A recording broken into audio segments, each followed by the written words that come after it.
Kawesa. Good What's up, morning. Kawesa? Good morning. How you doing? How's everything?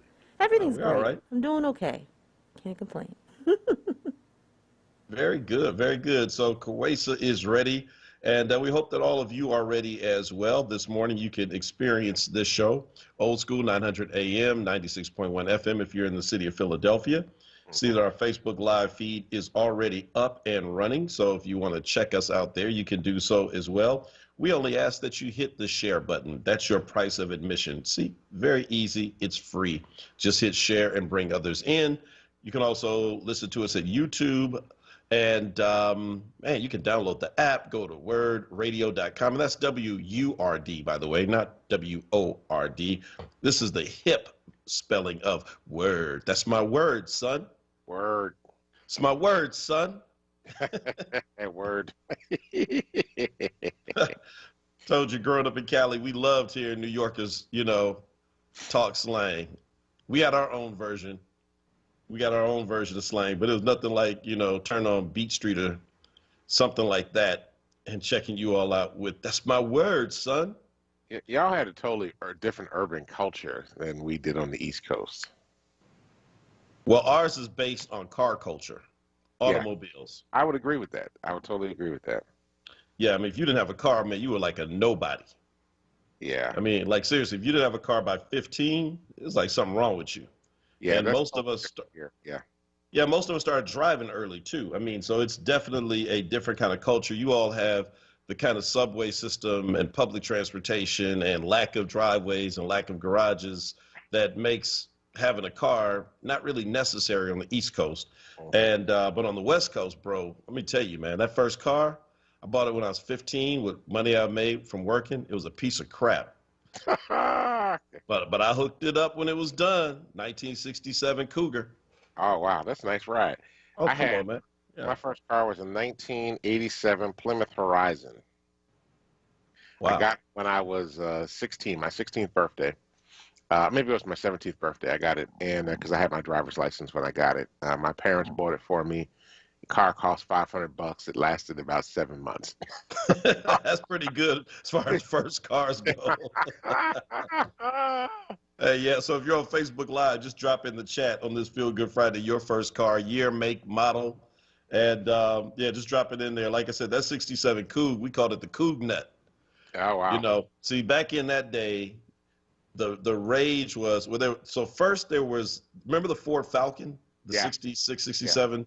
So I know that was like a government car. The post office and federal agents used to use that. But in Oakland, there was a group called the Falcons. Hmm. They took those and they two-toned them and put Trues and Vogues on them.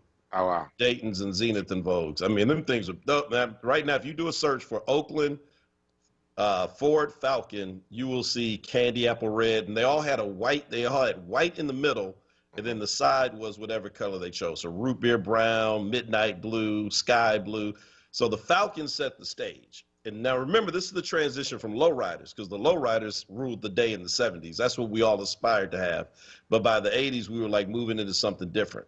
The Mustangs came after that. The 64 and a halves up to the 69s, they were killer.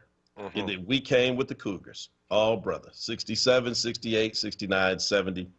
Yeah, it was something. So Rochelle Bilal, our sheriff, rolled a 1976 Datsun.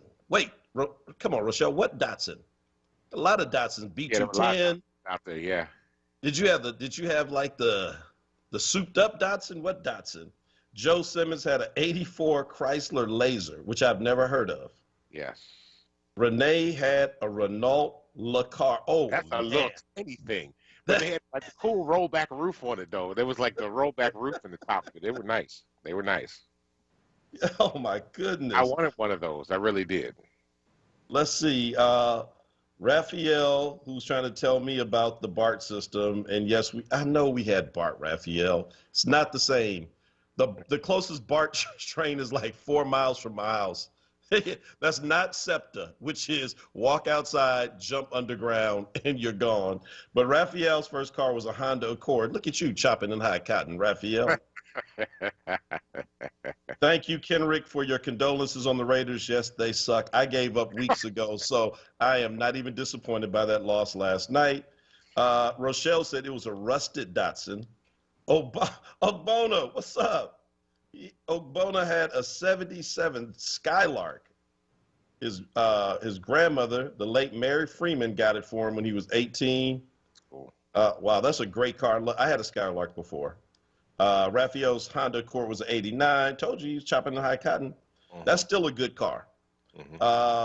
Feely Coleman, a 77 Honda Accord. 77? Honda Accords were out in 77? Wow. Man. Oh, yeah. I have a principle with my kids. So I've held true to this for the first 3 of the 4. $1,500 for your first car. 1,500. That's all I'm spending. 1,500. Plus I'll do the title and tags, all that extra. But 1,500. Okay. And that's it, because that's all you need, because you're gonna tear it up. You got that last one? It was only 1,500. She had some of her own money and used it to make up the difference. And I said, no. I said, you getting 1,500 from me. You'll take your graduation money and do something else with it. That's on you. Andre Terry had a 99 Bonneville. That's clean. Kenrick had a hand-me-down 73 Toyota Corona station wagon. Man, that's awful. That just sounds bad. And then finally, Kim Wheeler, not sure, but it was an early 80s Chevy Rabbit. What was that? Oh, boy. Let me just shout out Deacon Malika Walls on there. Deacon Walls is the chair of the deacons at Faith United Church of Christ, where I pastor down in D.C. And so good to see you, Deacon Walls, this morning. What did Deacon Walls have? Did he say what he had? He didn't say. All right. So I told you all, this is Feel Good Friday. Oh, Sarah McIntyre had a 69 Ford Galaxy. We used to drive those too. That was, I hate to tell you, that's what we did our dirt in. Beat up Ford Galaxies. We had a couple laying around. We drove our nice cars. We wanted to like show off. If you saw us in the Galaxy, go the other way. Well, you remember my friend Reg Brown, right? Yeah. So Reg had I think it was a 1970 Electra 225. Oh, a deuce and a quarter? Yeah, deuce and a quarter. But it was huge, man. It was a tank. Yes. And we used to roll around this thing, but we couldn't pass too many gas stations, man. That thing had a 4-barrel in it, huge engine, and all we did was spend time putting gas in that car. It was his dad's ride. And we were, he would ride around, and because his father was in Jersey, we would ride around. And this thing was just like, we were always putting gas in that thing. And it had a huge tank. Of course. Yeah. But luckily, gas was like 75 cents a gallon, so you could do it. Yeah, we had no money. Hey, you remember that, right? Because I had, like I said, I was one of the first on my block with the car. So it was like standard operating procedure was when you get in, what you got on the gas. That's right. Everybody. No. But the only benefit to this car was that we could actually get 8 people in there. So only 8? It's like a clown car. 8 teenagers. Dude, as skinny as we were as teenagers, you get like 20 kids in there. I don't know if I was that skinny, but but I was skinnier than now. So yes, absolutely. So Gary had a 78 Ford Fairmont. Robert had an 80s Oldsmobile. Maleka had a Solar. Wow. And so listen, if you're just tuning in this morning to the Power Hour, we're just all reminiscing on our very first car. If you still want to add it to the chat, we may be able to come back and get to it. So listen, let's keep this Feel Good Friday thing going. And a couple of like really funny stories out there. One is, I thought this was a joke about Donald Trump's neighbors in Mar-a-Lago saying that he's not welcome in Mar-a-Lago. No. But can you expound on this? Is this a real thing? So here's the thing. When he built Mar-a-Lago, there was a condition that he built Mar-a-Lago that said that he would never reside there, that it could not be his personal residence. And so there were concessions they made on taxes and other things that the municipality did, and gave him breaks, to build the golf course there. So the fact that he moved his residency to Mar-a-Lago is actually problematic because it actually goes against the zoning for the property. So he technically can't be there. So, and his neighbors don't want him there because it's going to be disruptive because all the Secret Service and everything that has to go down, they have to shut down streets and stuff when he comes in and out. They don't want him there. So that's what that's all about. So legally, I mean, He's can not, they really? They he's can not keep him supposed to out. have presidency there. Yeah, actually, well, I don't know what they're doing about kicking him out, but when he originally transferred his residency to Florida and put it at Mar-a-Lago, there was a lot of up alarm from the municipality about that. But at the time, nobody really did anything about it. I guess DeSantis probably squashed some of it as well. But now that he's not going to be in office and he's really looking to go back down there, folk are like, no, we don't want you here, and they have a legal basis to prevent him from coming there. Man, that is amazing. Yeah, I'm gonna tell you that's just I'm just really just stunned by this, the fact that they could do it. So they're gonna keep him out of his favorite place. Good luck with that, Mar-a-Lago, because I got a feeling, man, he's like homeowner associations. Oh man, first of all, they're the worst. By the way, we could do a whole show. If you live in an HOA, you know what I'm talking about. They are the worst.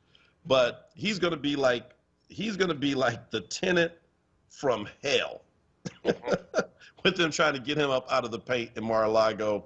He's going to sue, and tie them up in court. They probably should just let it go. You don't want that smoke. Well, I mean, he'll tie them in court, but I mean, it's not just the home; it's the municipality he's got to battle with too. It's actually in the zoning regs that you cannot make this a permanent residency. So it's orchestrated for like hotels and stuff like that, but not for long-term residency. So he could very well, I mean, he could lose, and they send him back to New York. Listen, you and I both know he's going to be just moving from one room to the next. Like, hey, I'm not living here. I'm staying in this suite. Now this week I'm staying in that suite.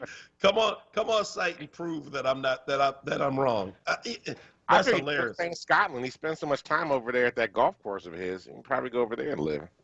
Yeah, well, check this out. So, Joe Simmons, who's down in Florida, says they want him back in New York City. They do not want him down in sunny Florida where Joe is. He says, get the heck out of Palm Beach County. Well, I don't know about up here, Joe, because up here, in his kind of native land in Atlantic City, where he kind of became famous for these big grand hotels and also leaving people hanging with the check, which is what most people in Atlantic City remember him for. In Atlantic City, they are auctioning off the chance to push the button that will detonate the explosives to blow up his hotel.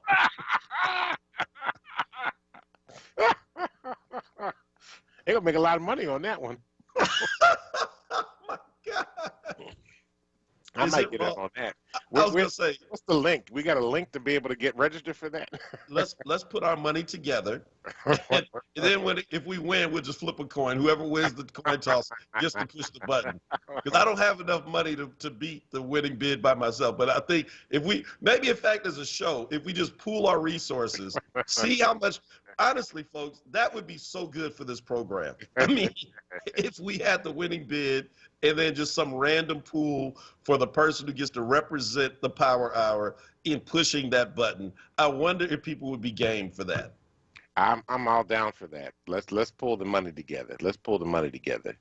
Well, then finally, let's stay on this Trump thing there, because it's all about Feel Good Friday, and all these stories make you feel good, I'm sure. So Betfair, one of the big, I guess, bookies, online thing. Yeah, online bookies, right? They're finally paying out on the presidential race. So they had to wait 40 some odd days before the Electoral College could actually declare that Biden had won. And man, it is pissing off Trump supporters like no end. I don't know if they're mad because Trump lost or if they're mad because they lost. Probably both. Money got taken. They probably want to sue now and get their money back. Oh, God. All right. Well, look. Hey, Maurice from Southwest is on. He wants to talk about cars. Maurice, what was your first car, year, make, and model? 1971 Carmen Ghia, Volkswagen Carmen Ghia. Woo! That was a sweet car. It's the combination of Porsche and Volkswagen together that made that car. Yeah, that was a sweet car. I was riding around. In my mind, it was a 911. Like 911, but it was a nice car. In the back, but I had to learn how to drive a stick on Sea Line Avenue, so I was tearing up the gears and slowing up traffic. Oh, absolutely. So, wow. What's on your mind this morning, Maurice? Well, my mind is I just want to ask the Reverend there, what was he going to say in City Council? Because when they called his name, he didn't answer. Oh, who's this? Me? No. You know who I was talking to. There's only one person signed up to talk. Who was this? At City Council, not yesterday, but the week before. They called his name 2 times, and he never answered. Oh, all right, Maurice, in the suspense, because we only got a minute before the break. Who was it? It was your partner. Royster? Yeah, he didn't answer. I wasn't supposed to speak at City Council 2 weeks ago. Well, it must be that with the same name as yours, because they said Reverend Royster twice. That was me.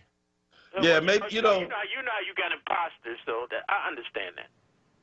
Well, or maybe somebody just signed him up without his, you do know that there's they never fact Put a check piece that of it's paper you. over there. It's a little piece of paper. You put a name on it. They don't even know what it is. Right. Okay. I thought they checked who was calling because they say you got to go through so much to make a phone call. Nobody wants to do it. That's hilarious. No, it was, I don't think it was, I don't know, man. Is your memory okay? I'll All right. I'll leave it at that, and y'all have a good morning. Have a good weekend, Maurice. Take care. All right, folks, look, we got to take a quick commercial break. And unfortunately, the feel-good part will probably come to an end in the second segment because, man, we got to talk about Chicago. Oh, Lord. Yeah, anytime you say you got to talk about Chicago, you know that ain't good, right? Yeah, that whole situation is jacked up. But anyway, let's talk about it after we get back. All right, we'll be right back, folks. We'll be talking about Chicago, the police, and a black woman. So that's going to mess up your Feel Good Friday vibes, but we got to do it anyway. This is the Power Hour. Please stay with us. This year's been tough, but it's given me a lot of time to learn new skills through the internet. I've been joining more classes during lockdown. I'm doing an internship. I taught myself how to play guitar. So when people ask, will I be able to learn online? I feel like I'm ready. Internet Essentials from Comcast has connected millions of families from low-income homes to the internet. So no matter what back to school looks like, students can be ready for anything. Learn more at comcast.com/Internet Essentials. Listen to Laborers Live. We created the weekend. We created the 40-hour work week. We just want enough to feed our family, be able to send our children to college, and let our next generation do better than we did. To people that might have forgot how important unionism is in a country like the United States. People now infringing on our 8-hour workday, trying to work people more than 8 hours without overtime, trying to work people without benefits. In the long run, everybody's getting a fat paycheck except the worker. So this is really a wake-up call for America. The struggle is continuous. Tune in to Laborers Live every Friday from 4 to 5 p.m. Sponsored by LESIT, the Laborers Employers Cooperation Education Trust of the Laborers District Council of Philadelphia and vicinity. Local 332, Sam Staten Jr. Business Manager. Local 57, Esteban Vera Business Manager. Local 135, Dan Woodall Jr. Business Manager. Local 413, James Harper Jr. Business Manager. The Laborers District Council, Ryan Boyer Business Manager, and Tony Staten, Executive Director of LESIT. Monday through Thursday, keep it locked to WURD Radio. At 6 a.m., start your day with the Power Hour, hosted by Bishop Dwayne Royster and Reverend Mark Kelly Tyler. At 7, it's Wake Up with WURD with Solomon Jones. At 10 a.m., it's Reality Check with Charles Ellison. Then at 1 p.m., it's The Source, hosted by Andrea Lawful Sanders on Mondays, Tuesdays, and Thursdays, and the Black Women's Leadership Council on Wednesdays. At 4 p.m., it's Evening Words with Nick Taliaferro. Then at 7, it's Save Space with Sincerely Sarita. At 9 p.m., round up your day with Keeping It Real with the Reverend Al Sharpton. Keep your dial locked to WURD Radio, 96.1 FM and 900 AM WURD. Streaming live on WURDradio.com and the WURD Radio app. Or watch live on WURD TV via Facebook and YouTube. WURD Radio. Independent Black Media. You're listening to WURD Radio, 96.1 FM and 900 AM WURD, independent black media. Welcome back to the Power Hour with Mark Kelly Tyler and Dwayne David Royster. Hey, WURD family, you want to buy black for the holidays? We got you covered. WURD Radio is proud to present our virtual holiday marketplace online. Support local, small, black-owned businesses through the marketplace and purchase your holiday gifts today. Go to wurdradio.com/marketplace or wordworks.com/marketplace. All right, y'all, time's running out. You can go get those gifts, support small black businesses in the community, and help them to grow and make it through this holiday season. Spend that money in the hood, whether it's the digital hood, the real hood, or wherever the hood might be. That's right. Keep that money circulating. It's hard to keep black dollars circulating because we want to run off and spend it with somebody else as quick as we get it. Mm-hmm. And there's nothing wrong with people supporting their own. Everybody does it. I mean, there's studies on how in different ethnic and cultural groups, the dollar recycles multiple times before it leaves that community. And the last time I saw it, the black community was like the fastest that it disappears. One time. That's it?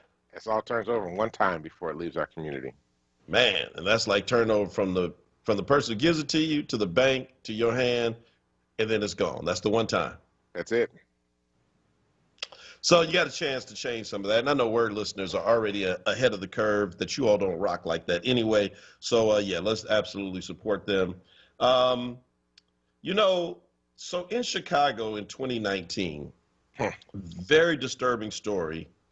And, you know, it's so one of my favorite sports radio talk show hosts always has this expression that the cover-up is worse than the crime. Mm-hmm. And that's pretty much really true, right? I mean, the crime is usually bad enough, but the cover-up is always 10 times worse. Mm-hmm. So Anjanette Young, a 50-year-old, I believe, social worker at the time in Chicago, Illinois, law-abiding, never been in trouble with the law, minding her own business, was the recipient of what happened to Breonna Taylor, minus the fact that she was not shot and killed. That's right.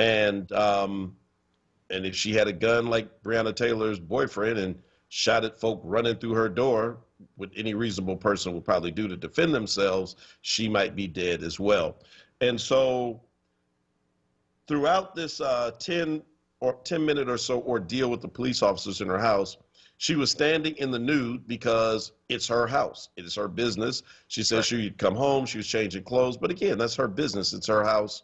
Mm-hmm. She's not expecting anybody to come in. The cops do a no-knock warrant, and this is all captured on their body cameras, right?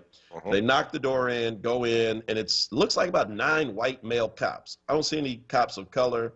There are definitely no women cops there for most of the ordeal, because it's not until a woman officer arrives that she then takes her to her room and uncuffs her. She's handcuffed during all this time, naked, in the middle of her living room. While all this is going on, the police are talking to her. They try to cover her up with a little jacket.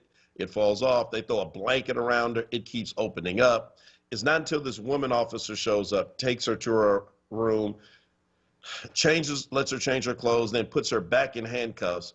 The entire time, over 40 times, she tells them, "You're in the wrong house." Mm-hmm. Now, mind you, she's right. Because of lazy police work on the part of one of the people involved in securing the warrant, they have the wrong address. To make matters worse, the guy they're looking for had at the time an ankle monitor. And they knew exactly where he was because he was being monitored. It was the apartment next door. So close that some say he probably heard all the commotion going on, wondering like, man, I wonder who they looking for.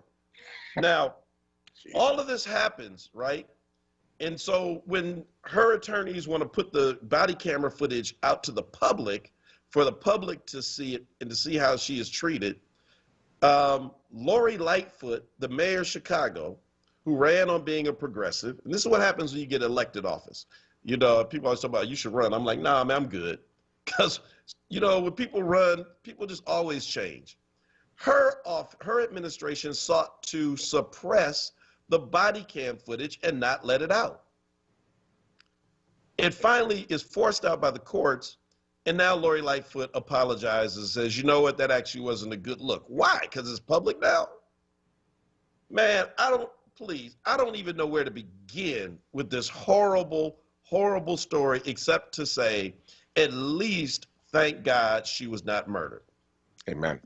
Well, let me just say a couple of things. One, Lori Lightfoot from the progressive community in Chicago, they never thought she was a progressive. You know, I think a lot of people thought she was progressive because she's a member of the LGBTQIA community, but she is not a progressive, and she doesn't have progressive credentials. Second of all, she just did a Rahm Emanuel, right, which was Rahm Emanuel held back the video shooting of the video of the shooting of, I forgot the brother's name, that they shot on the bridge. Laquan McDonald. It was Quan McDonald while he was walking away.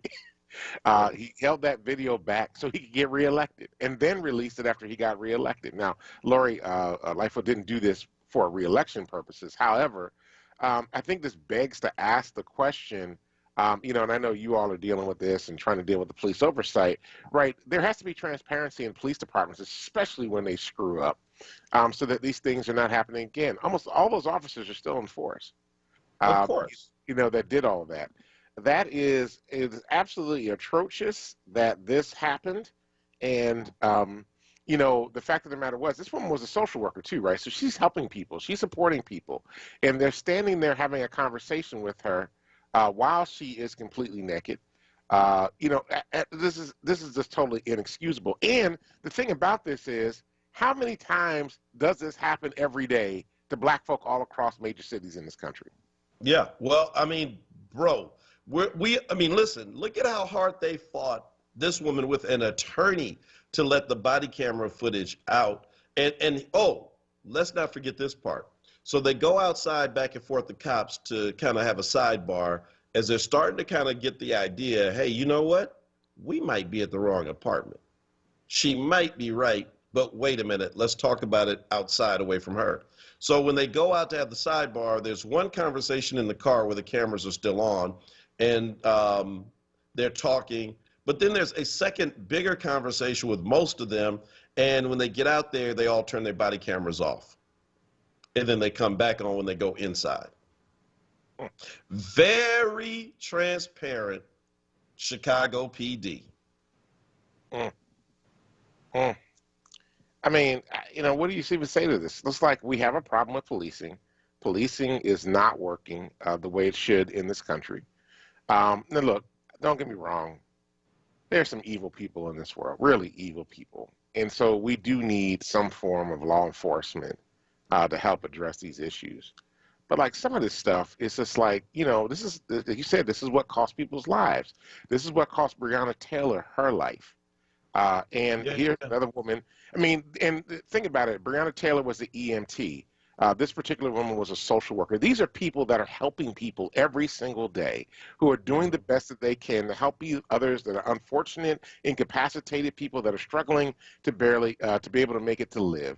And then you go and traumatize them or kill them as a result of your poor planning, your misinformation, your inaccuracies. And this is not helpful for building strong police community relations. We have to find different ways to do this and to handle these situations.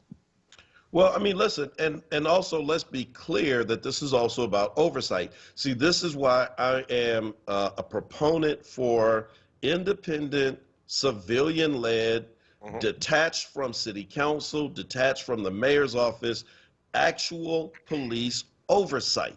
Yep. Now, in Philadelphia, we've just passed this law, and I'll continue to harp on it, that has now given us a blank slate for city council to create what this new commission on police oversight will look like in the city of Philadelphia. Now, there's a lot of contention now about how these persons will be made as commissioners. Will they be appointed by the city council, or will they be elected by the people of the city? Now, I am in favor of direct election, and I know that neither is perfect and both are rife with their problems, but if they are elected by the citizens directly, then the citizens can hold them accountable and vote them out when they don't act right. But if they are appointed by the city council or like just like with the mayor. There's very little that you can do to them. I mean, you can put pressure, I guess, on council to take them off, but there's very little. Here, Exhibit A. The mayor just got a list of quote unquote school board nominees, or quote unquote school board. That ain't a school board. It's not. I mean, what a school board is a board that has its own budget, that has the ability to write policy over the schools in that city. They can hire and fire the superintendent of schools. They run the schools. The buck ends with them, and when citizens don't like what they're doing with the schools, they vote them out and vote new people in. That is a school board, not a board appointed by a mayor with a list of people nominated. And I'm not knocking any of the nominees. I mean, a lot of them have great, credentials. It's not about them. It's about the process. So if we're going to have a citizens oversight board for the police that looks like that, that is an epic failure. And that's not what the citizens voted for in November. The citizens voted for a board that will be independent and that can hold cops accountable when things like this happen, ultimately even recommending their firing. There you go. And I think y'all should add a special prosecutor provision to that as well. So Absolutely. There's a special prosecutor that's independent of the DA's office and anything else. I mean, that can actually prosecute these cases. Yeah. Well, I mean, wow. This is, I'm appreciating the comments in the thread as well. Folk are saying that they were crying watching Anjanette Young in that moment.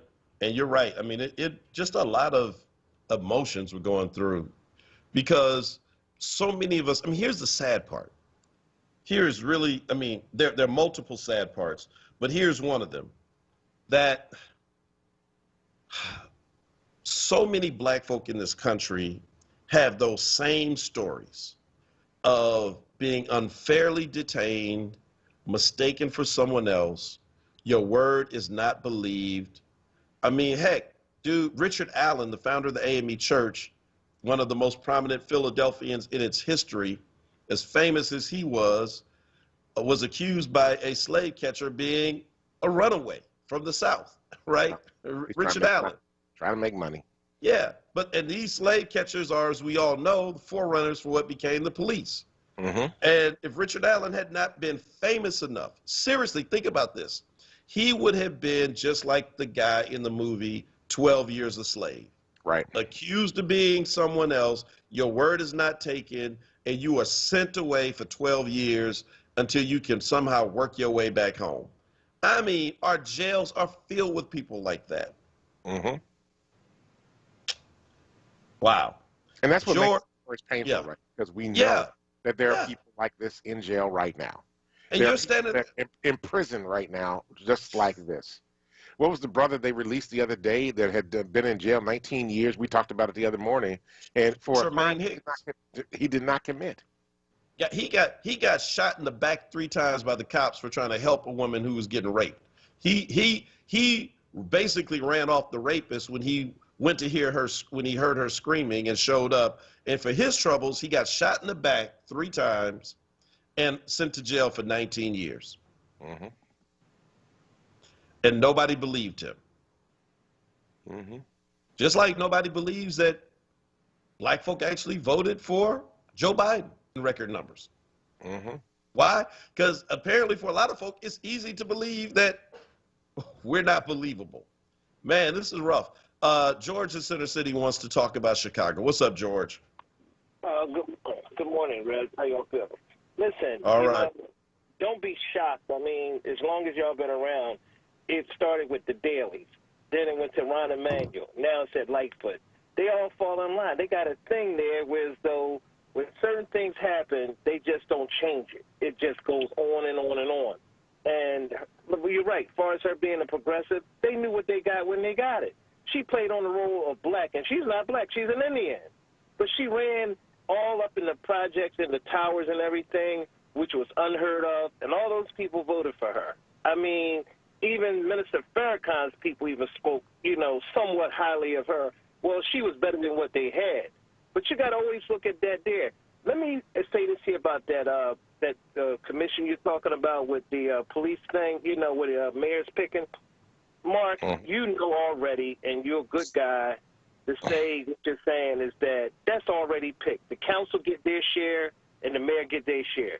They're going to put those special group of Negroes and white folks on there. Why would you put somebody on the board that don't answer to nobody? That's crazy. I mean, it sounds good, but all in reality, you don't do that. You put people on commissions and boards who answer to certain people so you can get what you want through. So they are pleasing the public, just like they did stop and frisk. Now the police can't stop and frisk nobody. So what do the police do? They sit in their car. They know you got a gun. They don't stop you. They don't even try to stop you. So it's going to get to the point that things going to get so bad that you're going to be begging for what you told them to take away from you. You're going to ask them to give back. And they pay consultants to sit in the room and tell them, look, you might have casualties of losing people, but in the end, you'll get what you want. Just watch out. All right. All right, George. Hey, we got to get ready for the break, but thank you for that call. And let me just say that there is, so there's something to George's cynicism at the end, that last point. People have talked about that I'm not saying, I would never think that the majority of police would like literally sit around and watch crime happen just to try to, get the public opinion to change. But I certainly believe that there are some at the top who really believe that works and would use their influence to try to direct things in that way. Because again, to his point, to try to then force the community to beg for more policing. If the worse things get, then people instinctively say, we need somebody to do something, and somebody has always been traditionally the police. The question is really about public safety. That is the real argument overall. And so currently, the way the city is set up, the police can't police themselves. The politicians are handicapped by the fact that once they're in, they're caught in a whole bunch of different stuff. And this just needs to be its own department by itself with people who specialize in it. So we got to go to break. We can't fix it all right now, but when we come back from the other side of the break, we can continue this conversation and maybe even answer some of your questions that have been posed on Facebook Live. This is the Power Hour every Monday through Friday, 6 a.m. to 9 a.m. will be 9 a.m. 6 a.m. Jeez, 6 a.m. to 7 a.m. And even that's too long. We'll be right back. What's up, Philly? It's Sincerely Sarita. The school year is underway, but never before has that experience come in so many shapes and sizes. Is the education of your child being left to a smattering of clumsy in-person and virtual instruction? The COVID-19 crisis has created a market for untested virtual teaching models lacking true credibility. Maybe it's time to reconsider and exercise your choice. Maybe it's time to check out Commonwealth Charter Academy. Here are the benefits to your family. 1, an online education provided at no cost to you, complete with laptop, headset, and help with internet access. 2, partnership with the market leader in cyber education with a nearly 20-year track record of world-class learning. And 3, delivery of a safe, reliable, and comfortable education experience over the internet directly to the confines of your living room. Visit ccaeducate.me today and discover the gold standard of cyber education. That's ccaeducate.me. Hey, WURD family. Our friends at Amoroso's Baking Company are hiring right now. Amoroso's has been baking the delicious bread in our community for over 100 years, and they want you to join their team today. The old and the young love Amoroso's, and they are hiring right now. Check it out. They offer fair pay and provide health, dental, and prescription plans after 90 days employment. Call 856-754-0355 or visit amorososbaking.com for details. This message is from the Philadelphia Department of Public Health. COVID-19 is still a threat in our communities, but we can all do something simple to help stop the spread. It's critically important to wear a mask or face covering whenever you're in public or around others. Yes, even while social distancing. Wearing a mask shows you care for yourself and your community and is essential to slowing the spread of COVID-19. So love yourself, love your neighbors, wear a mask. He's back. This is Reverend Al Sharpton. Keeping it real with the Reverend Al Sharpton. In times like these, we have to stay connected. At a brand new time, Monday through Thursday, 9 p.m. till midnight. I'm excited that Keeping It Real returns to WURD. Keeping it real with the Reverend Al Sharpton. Monday through Thursday, 9 p.m. till midnight. This program is pre-recorded. No phone calls, please. Keep it locked to WURD 96.1 FM, 900 AM. WURDradio.com. The onWURD Podcast. We'll be trying to make sense of 2020 for a very long time. And to start, WURD Radio has launched a special 4-part podcast series, onWURD 2020 in Black. Join WURD President and CEO Sarah Lomax-Reese and your favorite WURD hosts as they reflect on the big issues from 2020. From the pandemic to the global protests for racial justice to the 2020 election and how you heard it all here on WURD, one of the only independent black-owned talk radio stations in the country. Check out the latest podcast, onWURD 2020 in Black, available on your favorite podcast app, or visit wordradio.com/2020 in Black. You can also ask your favorite device to play onWURD 2020 in Black. Now, a traffic update on WURD Radio. Good morning. This report sponsored by Staples Store. Some volume picking up a bit southbound 95. We're going to find that now. A busy ride from Cobbin Avenue down through Bridge, through construction, again Allegheny through Girard. Some slowing there, northbound side. No major problems. Westbound Vine Parkway through the Schuylkill Expressway, a bit slow. Schuylkill eastbound delays now around the curb to Glad. One accident there is off to the shoulder. Westbound side busy. University through the Vine through that construction. 42 in New Jersey, not bad. 55 northbound, north of Deptford in the 42. A bit of volume there beginning to pick up. Staples helps you ship all of your gifts and packages this year. Now save 25% on UPS expedited shipping services, plus take up to 30% off select shipping supplies like boxes, tapes, and padded mailers. In-store only. Offer ends 1/2/21. See store for details. Staples. For more traffic information, log on to sigalert.com. Jim Bachman with your Philadelphia area traffic. You're listening to WURD Radio, 96.1 FM and 900 AM WURD, independent black media. Welcome back to the Power Hour. This is Dwayne Royster along with Mark Kelly Tyler. I just want to quote Robert Garland, who said that the Facebook feed is a show unto itself right now. It's a blank show right now. It is y'all out there doing your thing, and so y'all take it easy. We don't want any fisticuffs out there on this Facebook feed. So just to let you know that Facebook beefing. Hey, yeah, go ahead. Now, I was going to say, Sheila had a really good question. Washington Booker had a question. What qualifications regarding policing should members of the proposed police oversight committee possess? I know you all are thinking about that. I mean, it's not like written in stone, but I'm just curious. So Power Live Free, like you say, we are absolutely working on this. And if you missed it, we did 8 town halls during the summer and early fall that are all available on the web on Power's Facebook page. So if you go to Power Interfaith and check out our Facebook page, you can see them. We actually had the head of COPA, which is Chicago's oversight board. She was one of our first guests. And we've had other people, aldermen from Chicago and people from San Francisco, New Orleans, all around. And it's actually really informative. And so I would say this. So here's the deal. If you're talking about an appointed board, the benefit is that you can at least set the criteria, to Sheila's point, right? You can actually set qualifications, that you need to demonstrate that you are, I don't know, like there's really nothing out there, Sheila, that actually is like some kind of official certification, so to speak, that is universally accepted by all these commissions. Typically, these are political appointments. But, you could at least set some kind of basic standard about what you want, like cannot be a member of the FOP, cannot have been law enforcement, or could be law enforcement, or should be a lawyer, or should be this or that. In an election, you really can't put those kind of restrictions on, right? I mean, there's some, but for the most part, people are going to have to make the argument to the public that they are qualified.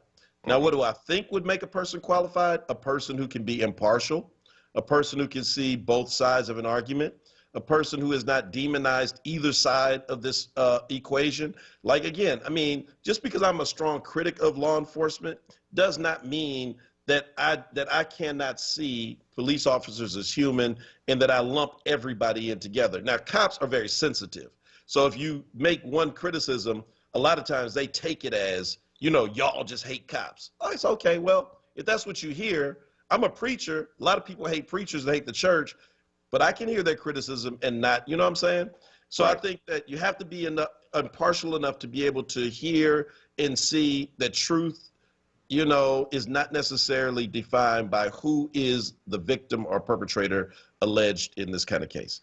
So, and a person who is willing to learn.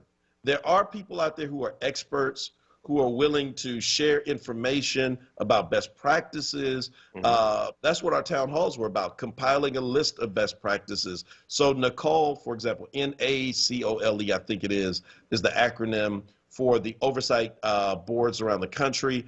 And I think if you go to their website, they actually have a list of things that are suggested as best practices for police oversight. So I think that's where you start. Great. That's cool. Thanks. Sandra wanted to, from West Oak Lane, wanted to get in to have a bit of a say about what this police advisory board, I think, should look like. Good morning, Sandra. Good morning, Reverend. I don't think that the Police Oversight Commission board is really going to make a difference. It's going to be ineffective. And the reason I say that is because the problem is the arbitration process, the union and the FOP, and the fact that the police are indemnified. So if you can't go after them civilly, if the city is going to pick up the tab for lawsuits that come out of these shootings, the only thing that the commission can do is make a recommendation. A recommendation to do what? They're not going to have access to the police records, to the police disciplinary procedures. The arbitration process is the problem. They keep giving the police their jobs back. Okay, thanks, Sandra, and I appreciate the call and the take. And so I'll say this, that we have, so we've heard that a lot, and that's kind of where we were initially. But as we, Power Live Free, has continued to look into this, we don't hold that view anymore, that there are a lot of things that a real police oversight board can do. But again, I have to stress the fact that how this starts is going to be critically important. So we're not going to get everything we want this first round. It won't. But it will certainly be better than the Police Advisory Commission. And I will say that even in spite of the contract, see, the contract does not protect you from everything. The contract doesn't protect you if it's related to the job. So if there's criteria set up and you don't do it as a part of the job, arbitration is not going to get you that job back. Secondly, the reason that cops win in arbitration so much, now you know this, but what we've discovered is that there are officers who are doing the investigation, and when you get to the hearing, they then go against the cops who can bring in a high-powered lawyer. So the cops themselves investigated with other cops who don't know what they're doing half the time, and they're making mistakes, and one small error can get this thing thrown out through arbitration, and you're going up against like the most well-paid lawyer in the city. Now, what we need on our side are lawyers who are doing the investigation. So this new oversight board, in my opinion, when you talk about, there's two levels. One is the oversight commission that oversees policy, and then there are the investigators. Those investigators need to be tight, and they need to be, I mean, super tight and so good that when it gets to arbitration, that their stuff don't stink and that it can't be overturned and thrown out. That's the beginning, but it is not hopeless, y'all. Yeah, we should also say that part of this is we'll be changing some laws and things so that these folk do have investigative powers, that the information has to be revealed immediately, that they can get on scene, to figure out what's going on. There's going to be a bunch of changes that come with this as well that have to still be worked out through council. So, can I say this? Let me tell you what, in my worldview, that this would replace internal affairs. There you go. Internal affairs is going to be redundant if this works well. And so I'm viewing this as a 10 to 12 year fight. that each time we get up for another major election, that there is another home rule change. For example, in Oakland and San Francisco, this commission we're talking about, they have the power already to hire and fire their police commissioner. That no longer rests with the mayor alone. That's revolutionary, bro. Absolutely. And that's actually inclusive democracy, where the people actually have a say in how the city is run, which is the way it should be in the first place. So again, I am not hopeless when it comes to this. I have a great deal of hope that that what we see now will not be will not always be the state of things as they are. And so, you know, come on, y'all, let's change this city. What's your expression? What do you always say? Change the damn world. That's what I'm talking about. Yeah, one city at a time. There you go. Hey, all right, it is Feel Good Friday. So we don't want to leave you all on bad news and on pessimism and all of that good stuff. So can we leave on like at least something good? Is there anything good out there? How about this? Steve Schmidt, who used to who ran John McCain's campaign, has become a Democrat. Oh, that's huge. That is huge. He co-founded the Lincoln Project. And, you know, I asked him like earlier this year, what happens if Trump loses and when this is all over, what happens to you guys? And he's kind of like coy about it. I guess I see now I got the answer. Oh, wow. That's amazing. I want to see if Meghan McCain, who's on The View, becomes a Democrat. Yeah, I mean, we'll see a lot of Republicans don't have anywhere to go. She loves Joe Biden. Because she and Joe Biden and her dad were good friends. So it could be that she winds up flipping parties too. Yeah, and then one other last little bit of good news. What's the going to be the new Secretary of Interior's name? Deb Haaland. It's Haaland. Yeah. An indigenous person, Native American, registered in one of the tribal lands here in this country, is going to be over, if she's confirmed, over the secretary. She'll be the Secretary of Interior, which also handles the Bureau of Indian Affairs. This is absolutely huge. Joe Biden is living up to his promise that this is going to be the most diverse cabinet. Now, will they do anything? That's another thing. We'll be here for the next 4 years to, you know, check them on that. But this is at least starting off as an incredibly diverse cabinet. That's some good news for you. Yeah, and they got a brother from North Carolina to head the Environmental Protection Agency, and he's put together a tight team around climate. So, you know, climate's one of my things. Boom. So, you know, I'm excited to see how this all plays out. All right, everybody. Well, thank you for joining us for Feel Good Friday. We'll be back on Monday morning at 6 a.m. to bring you the latest news happenings around Philadelphia and, of course, our opinion. We hope that you have a great weekend, that you get a chance to relax, put your feet up, be able to breathe deeply, and be able to enjoy all that you have that is around you, especially those that you love deeply. Now, stay tuned for Wake Up with Word with Solomon Jones. Go out, change the damn world, because if you don't, nobody else will. Peace.